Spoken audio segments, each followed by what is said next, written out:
हो गया। चलिए अब ध्यान से समझना, एकदम कॉपी कलम बंद करके रख दो, कॉपी में कलम डाल के बंद कर दो, एकदम पूरी तरीके से कंसंट्रेट होकर सुनना। हम 8 टेंस को रिवाइज करवाएंगे। कितना टेंस? 8 टेंस। ठीक है, ध्यान रखना, यदि किसी सेंटेंस में लगा रहेगा सब्जेक्ट प्लस V1 या V5, सब्जेक्ट प्लस V1 या V5 लगा रहेगा तो याद रखना कि हमने आपको बताया था कि V1 या V5 लगा होगा तो प्रेजेंट इंडेफिनिट होगा। क्या होगा? Present indefinite. और प्रेजेंट इंडेफिनिट होगा तो उसको बनाएंगे इज आर एम लगा के पैसिव वॉइस बनाएंगे, बताए थे। ये हुआ प्रेजेंट इंडेफिनिट। दूसरा हम बताए थे subject plus V2, subject plus V2, subject plus V2 कहने का मतलब ये हुआ कि पास्ट इंडेफिनिट, पास्ट इंडेफिनिट। और सब्जेक्ट प्लस V2 जहाँ दिखेगा तो उसका पैसिव वॉइस बनाएंगे तो हम बाद बेयर लगाते थे। क्या लगाते थे? बाद बेयर। लेकिन पास्ट में बाद में जाएंगे, हमको पहले बताना है कंटिन्यूअस। तो इंडेफिनिट रहेगा तो इज आर एम लगाएंगे, कोई दिक्कत नहीं। अब हम बताए थे इसके बाद कि यदि सब्जेक्ट के बाद इज आर एम और इज आर एम के बाद यदि V4 लगा रहेगा मतलब ING, क्या लगा रहेगा? ING। जब ING लगा रहेगा तो पैसिव वॉइस बनाएंगे तो इज आर एम ही लगाएंगे, लेकिन उसके पहले क्या लगा देंगे? उसके बाद क्या लगाएंगे? बेइंग लगा देंगे।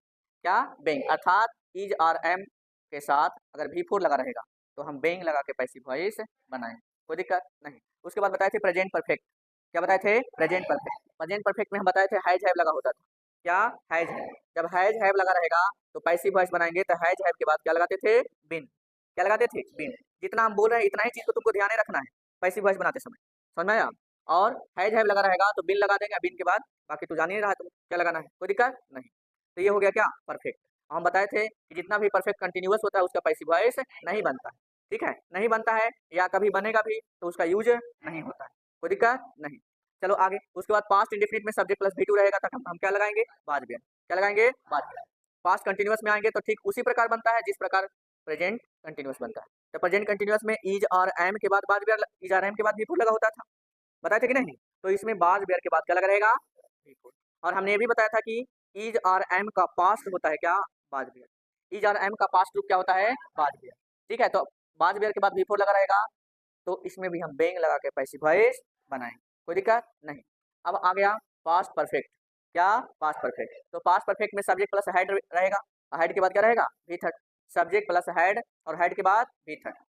तो हेड के बाद V3 रहेगा तो आपको ध्यान रखना है कि हम उसमें बिन लगा के पैसिव वॉइस बनाएंगे। क्या लगा के? बिन लगा करके पैसिव वॉइस बनाएंगे, कोई दिक्कत नहीं। उसके बाद हम बताए थे पास्ट परफेक्ट कंटिन्यूअस का भी पैसिव वॉइस नहीं बनता है और बनेगा भी तो उसका यूज होता नहीं। अब आ जाइए फ्यूचर इंडेफिनिट में। फ्यूचर इंडेफिनिट में, फ्यूचर इंडेफिनिट में सब्जेक्ट प्लस सेल या बिल प्लस V1 रहेगा प्लस ऑब्जेक्ट रहेगा, समझ में आया कि नहीं? तो जब सेल बिल लगा रहेगा तो उसका पैसिव वॉइस बनाएंगे तो वहां पे हम लगा देंगे बी। सेल बिल के बाद क्या लगाएंगे? बी। बाकी तो सब्जेक्ट को ऑब्जेक्ट और ऑब्जेक्ट को सब्जेक्ट कैसे चेंज करते हैं ये आप लोग को मालूम है अच्छे से, कोई दिक्कत नहीं। तो सेल या बिल के बाद क्या लगा देंगे? बिन। सॉरी बिन नहीं, बी। क्या लगाएंगे? बी। और बी के बाद V3, बी के बाद V3 plus by plus object, समझ रहा है बात को?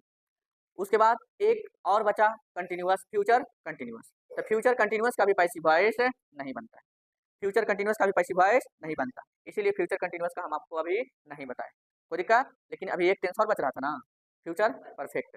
तो फ्यूचर कंटिन्यूअस का पैसिव वॉइस नहीं बनता है, फ्यूचर परफेक्ट का पैसिव वॉइस बनता है, कोई दिक्कत? तो एक और बच रहा है, इसके भी लिख लो, ठीक है, फ्यूचर परफेक्ट को भी लिख लो। तो ये फ्यूचर इंडेफिनिट समझ में आया सबको? ठीक है, अब हेडिंग दीजिएगा passive voice of future, passive voice of, passive voice of, तुम लोग भी कहेगा जबरदस्ती पढ़ावा हो। Future, passive voice of future perfect, future perfect tense. बनाने के लिए जगह छोड़ देना अपना हिसाब किताब मिला के कितना में बनाएगा। चलिए, तो याद रखिएगा इसका एक्टिव वॉइस का जो स्ट्रक्चर होता है बाबू, ठीक है, सबसे पहले क्या रहेगा? सब्जेक्ट, सब्जेक्ट के बाद शैलिया विल, शैलिया विल। इसके बाद इसमें रहता है हैव के बाद क्या रहेगा? V3, V3 के बाद ऑब्जेक्ट, V3 के बाद क्या रहेगा? ऑब्जेक्ट। जब इसका पैसिव वॉइस बनाएंगे, क्या बनाएंगे? Passive voice. तो ऑब्जेक्ट यहाँ लिख देंगे, ऑब्जेक्ट के बाद क्या लिखेंगे? शैलिया विल। उसके बाद क्या जोड़ देंगे? हैव, हैव के बाद क्या जोड़ देंगे? बिन प्लस V3 प्लस बाई और प्लस ऑब्जेक्ट, सॉरी सब्जेक्ट। बताइए किसी को दिक्कत है? नहीं ना? चलिए लिखिएगा जल्दी से, हम तब तक वो क्वेश्चन लिखते हैं। आशुतोष बन रहा है बुआ? चलिए अब ध्यान से समझिएगा, जैसे हमें वो क्वेश्चन लिख रहे हैं, I I shall have, I shall have beaten you, I shall have beaten you. अब ध्यान से समझना, यू ऑब्जेक्ट ना है बाबू, है। अरे बोलना सोनमा, तो यहाँ क्या लिखेंगे, यू, यू के साथ विल लगा देंगे, तो यू विल हैव बीन, और बीट, बीट का भीतर बीटेन होता है, तो बीटेन तो पहले सही है, तो यहाँ क्या लिख देंगे, बीटेन, बीटेन बाई, और आई का ऑब्जेक्टिव केस।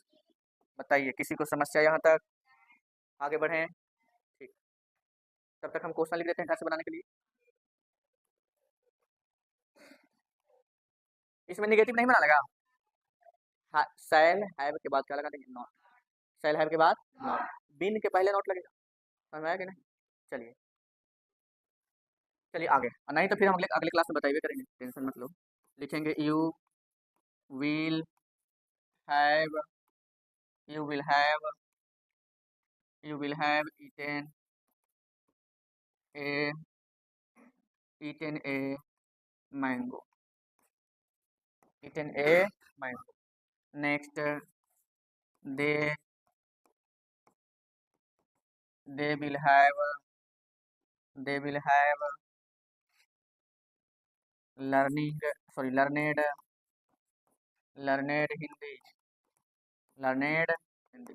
कोई दिक्कत, अब इतना आप लोग क्या करिएगा, बना के लाइएगा, ज़्यादा दिए नहीं है, और दे, चलो ब्रदर, बाकी बचा खुचा जो अगले क्लास में, ठीक है।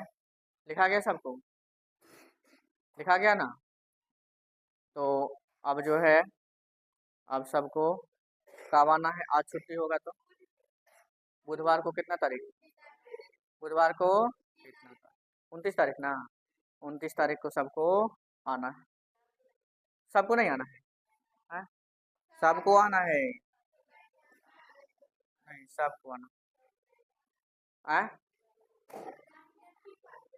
सबको आना। चलिए ठीक है, लोनर है, जल्दी लिखो।